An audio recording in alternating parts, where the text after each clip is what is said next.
कुछ भी कहने से पहले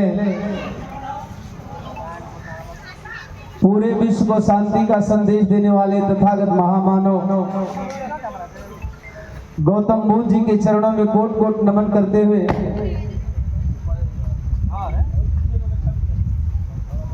दिल की अनंत गहराइयों से श्रद्धा सुमन अर्पित करता हूं। तत्पश्चात संविधान निर्माता, भारत के भाग्य विधाता, सिंबल ऑफ नॉलेज, बोधिसत्व परम पूज्य बाबा साहब डॉक्टर बी.आर. अम्बेडकर जी के चरणों में कोट कोट नमन करते हुए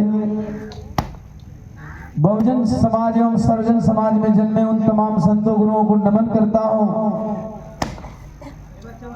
जिन्होंने भारतवर्ष में जाति धर्म से ऊपर उठ करके मानवता का संदेश देने का काम किया। साथ ही साथ balm safe DS4 Bahujan Samaj party के संस्थापक मानवर कांसीराम साहब जी के चरणों में कोट कोट नमन करते हुए उत्तर प्रदेश की चार बार बनी मुख्यमंत्री,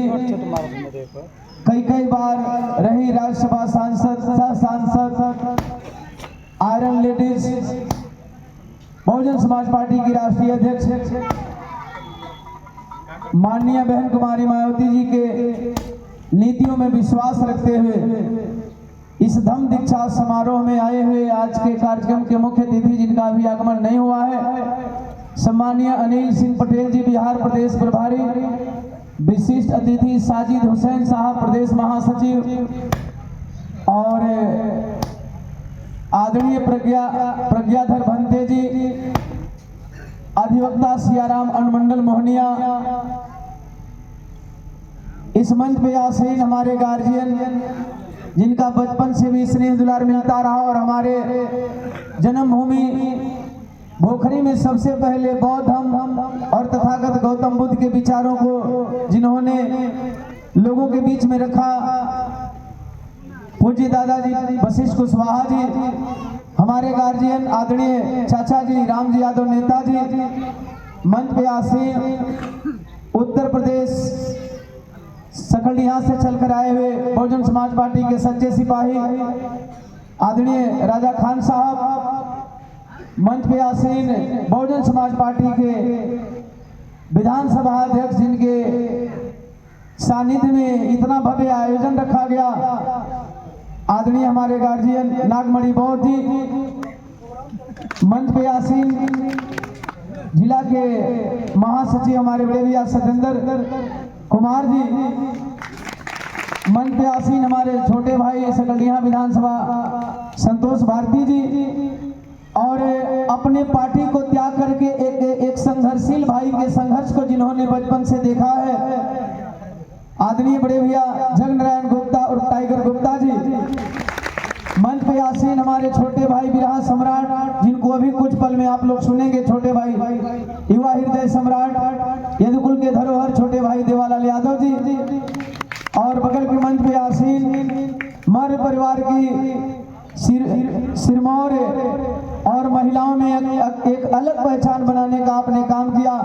बिरहा के बहुत ही शानदार जानदार सुपरस्टार गायिका लक्ष्मी प्रियदर्शी जी आए हुए, हमारे तमाम पिता तुल बुजुर्ग नौजवान साथी, आसपास बैठी हमारी धम्म दीक्षा समारोह में आए हुए तमाम अतिथि, छोटे भाई सम्राटों के सम्राट मुकेश यादव जी जो सोशल मीडिया पे हमेशा हमारी गतिविधियों को रखने का काम करते हैं और जिनका नाम छूट जाए मैं माफी चाहता हूं। भीम आर्मी से अभी हाल ही में आपने एक बड़े पद से इस्तीफा दिया, हमारे छोटे भाई जीवन रॉक जी,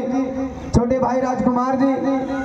नाम की लिस्ट बहुत लंबी है, सभी लोग जाने पहचाने हैं, इसलिए मैं थोड़ा नाम को शॉर्ट करूंगा। चुनावी दौर चल रहा है, कई जगह जाना है, जहां ना जाए तहां लोग नाराज हो जा रहे हैं।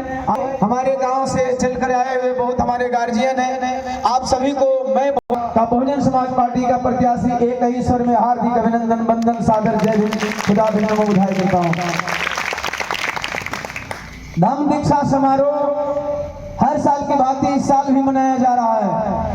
अभी आप लोगों ने देखा मंच का उद्घाटन फीता काट करके हर जगह किया जाता है, यहाँ फीता जोड़ कर किया गया, अर्थात हमारे बहुजन महापुरुषों की हमेशा से नियति रही है, विचार रहा है या कहें तो हमारे भारत में जिस भी समाज में महापुरुष पैदा हुए, उन महापुरुषों का विचार रहा है कि हम मानव मानव एक समान हैं और मानव में एकता होनी चाहिए। यह धम्म दीक्षा समारोह कई मायने में बहुत महत्वपूर्ण है। जैसा कि सम्राट अशोक जी ने 14 अक्टूबर के दिन तिथि मायने रखती है। हालांकि हमें बहुजन महापुरुषों का विचारधारा है कि हम तिथि को छोड़ करके कभी भी अपनी चीजों को मना सकते हैं, कभी भी अपने मुख्य डेट को याद करके किसी भी डेट पे उस जश्न को, उस याद को, उस बीती हुई इतिहास को दोहराते हैं। तो सम्राट अशोक जी ने भी धम्म दीक्षा लिया था और यही 14 अक्टूबर 1956 बाबा साहब doctor B are Ambedkar ji मरने से पहले अपने लाखों अनुयायियों के साथ उन्होंने कहा, जिस धर्म में हमें सम्मान नहीं मिलता उस धर्म में हमारा जन्म लेना मजबूरी हो सकता है, लेकिन उस धर्म में मेरा मरना मजबूरी नहीं हो सकता। और बाबा साहब डॉक्टर बी आर अम्बेडकर ने लाखों अनुयायियों के साथ धम्म दीक्षा ली। तब से इस डेट का, इस तिथि का, इस दिन का, इस दिनांक का बहुत महत्व हो गया। बहुत हमारे समाज में इसका प्रचलन है। अक्सर आप लोग देखे होंगे कि जब लोग विचार से ओतप्रोत होते हैं तो धम्म दीक्षा समारोह कराते हैं, धम्म दीक्षा लेते हैं। अब सवाल यह है कि आखिर हमें बुद्ध के मार्ग में क्यों चलना होगा? बहुत सारे रास्ते हैं चलने के लिए, लेकिन आप लोगों से मैं पूछना चाहता हूं, अगर बहुरा से हम लोग जहां सभा कर रहे हैं, यहां से अगर रोड पर जाने का रास्ता कीचड़ वाला होगा, पगडंडी होगा, खड़िंजा होगा,